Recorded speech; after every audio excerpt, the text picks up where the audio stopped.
안녕하세요. 호만이사 김용진입니다. 오늘은 속병 고치는 음식에 관한 방송 내용입니다. 어떤 이는 알로에를 먹고 속병을 고쳤다고 합니다.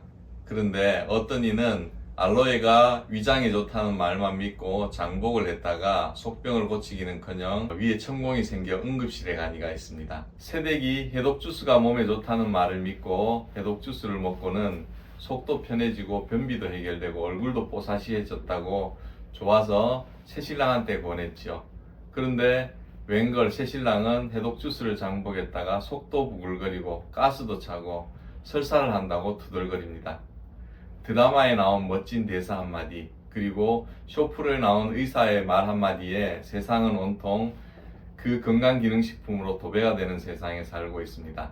바야흐로 건강식품의 홍수에 살고 있다고 해도 과언이 아닌데요. 오늘 이 방송은 속 편한 음식에 관한 이야기입니다. 누가 어떤 음식이나 건강기능식품을 먹고 속이 편해지고 몸이 건강해졌다는 것은 그 사람의 이야기입니다. 과연 그 음식이 그리고 그 건강기능식품이 나한테도 맞고 내 속도 편하게 하는지는 반드시 따져보아야 합니다. 나한테 속 편한 음식과 약재가 무엇이고 또 내 속을 망칠 수 있는 음식과 약재는 무엇인지 그것에 대해서 한번 들어보시겠습니다.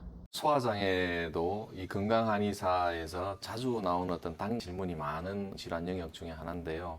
인간에게는 오장육부가 있습니다. 간신비, 폐신. 그 중에 이제 이 소화기를 담당하는 기능이 비위, 우리가 이제 비위가 약하다 할 때 그 비위를 소화기관이라고 얘기를 하는데, 한방에서는 이 비위를 후천지본이라 그래가지고 우리가 살아가면서 가장 근본이 되는 그런 장부로 이해를 했습니다. 그래서 모든 병은 이 비위의 병으로부터 이제 출발이 되고, 다른 모든 병을 치료할 때도 이 비위를 다스리는 것을 우선적으로 중요시 여겼거든요. 그 얘기는 뭐냐면 한의학에서 소화 기능을 포함한 비위 기능을 회복시키는 것을 굉장히 중요시 여겼고 또 그걸 중심으로 많이 발달이 되어 왔다는 얘기입니다. 그 얘기는 포만감, 팽만감, 더부룩함, 속쓰림, 그 다음에 가스참, 일반 소화장애에 대해서 한의학이 굉장히 치료적인 장점이 많은 분야다라는 그런 말씀을 드리고 싶고요.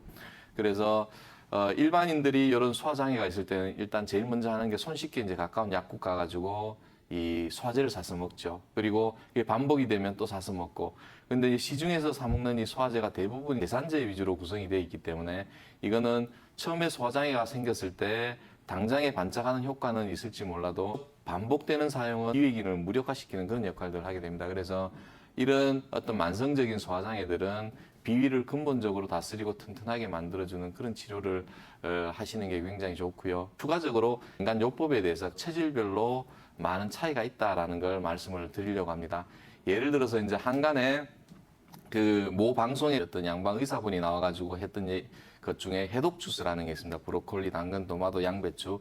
미국에서 이제 암 치료 환자들 대상으로 이제 썼던, 그래서 한간에 불티나게 이제 유행을 했던 음식이죠. 이것이 사실은 소화제도로 굉장히 영향을 주는데 인터넷에 보다 보면 웃지 못할 그런 얘기였는데, 새댁이 이 해독 주스를 먹고 속도 편해지고 얼굴도 뽀송뽀송해지고 좋아졌어요. 그래가지고 자기 신랑에게 권했습니다. 자기가 이 힘들었던 변비도 해소가 되고 좋아지니까 신랑한테 먹으라 그랬죠. 그래서 신랑도 이걸 이제 먹기 시작합니다. 와이프가 좋아졌다니까. 근데 그걸 계속 먹다 보니까 한 일주일, 이주일 지나다 보니까 이 사람은 속에 가스가 차고 설사도 나고 몸도 컨디션도 더 안 좋아지는 겁니다. 그래서 부부간에 싸움이 났죠. 이런 사례들이 사실은 인터넷에서 굉장히 많이 그 이후에 유행했던 얘기들 중에 하나입니다. 그건 왜 그런가 하면은 모 소화장애가 있더라 하더라도 사람의 체질에 따라서 그 원인이 다르고 거기에 효과적인 음식물이나 약재들이 다르기 때문에 이제 이런 현상들이 생기는 거거든요.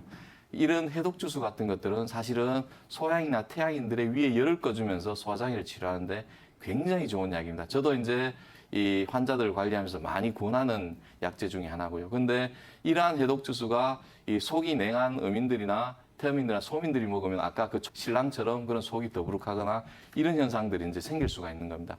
그런 해독 주스 이외에도 대표적으로 이제 민간에서 많이 쓰는 것 중에 이 양배추즙, 그 다음에 쌀룬, 이것도 소화제로 기가 막힌 약재인데 이거는 태양인들한테 도움이 되는 약재들이고요. 그 다음에 이제 이 오이 감자즙도 사실은 소양인들에게는 위궤양도 치료할 수 있는 굉장히 효과적인 이 음식입니다. 그 다음에 이제 무즙이라든가 양파즙 같은 경우에는 태어민들의 소화장에 굉장히 도움이 되고, 그다음 흑마늘즙도 이제 소화장에 쓰는데 이거는 속이 냉한 소민들한테 많이 쓸 수 있는 그런 어떤 이 민간 처방들입니다. 그 이외에 이제 한약재로도 소화기에 도움이 되는 약재들이 이제 다래라든가 고삼이라든가 나복자, 울금 이런 여러 가지 약재들이 있는데 그것도 이제 한의사들이 그러한 체질들을 판단을 해가지고 그 체질에 맞춰서 썼을 때 이 효과적인 한약재가 될 수 있고요. 그 다음에 이제 우리가 주식으로 먹는 음식 중에는 예를 들어서 현미 맵쌀이라든가 보리쌀이라든가 찹쌀이라든가 이런 것들은 성질이 굉장히 극단적으로 반대되는 경향들이 있거든요. 이것도 자기의 체질을 알면 충분하게 위장장애를 고칠 수 있는 그런 훌륭한 이 어떤 약이 될 수 있습니다.